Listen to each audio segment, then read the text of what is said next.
So, nakita mo natin ng life ni, sino ito? Sa ito ni Brother Angel life is dili maayo at first dili maayo niya life.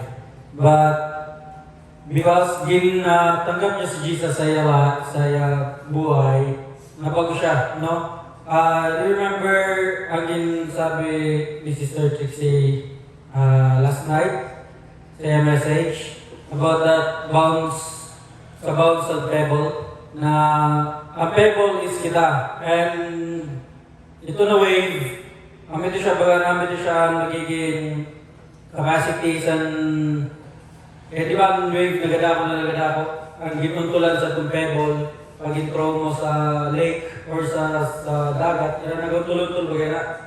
So, ang capacity saan pwede natin ma-influence is kung na nito kadako na wave, basta pa kayo nito na wave.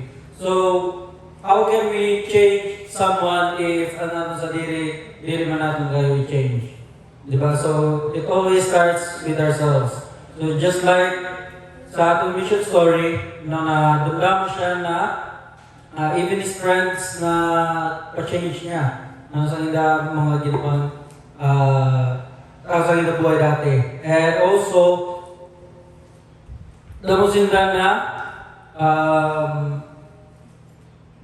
na baptized, di ba? Sabi dito, over 95 ang inda na precious souls ang inda na pabaptized. And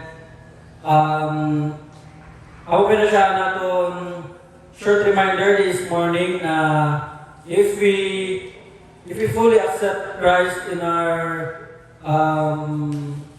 life, dapat ang pagbabago magtunan sa mga diri, so that we can also share the goodness of the Lord Jesus Christ sa iba. No, para ang aton wave, ito na wave natin na magdako is a good influence, a good one. So, ang lapin siya atong short message for mission story.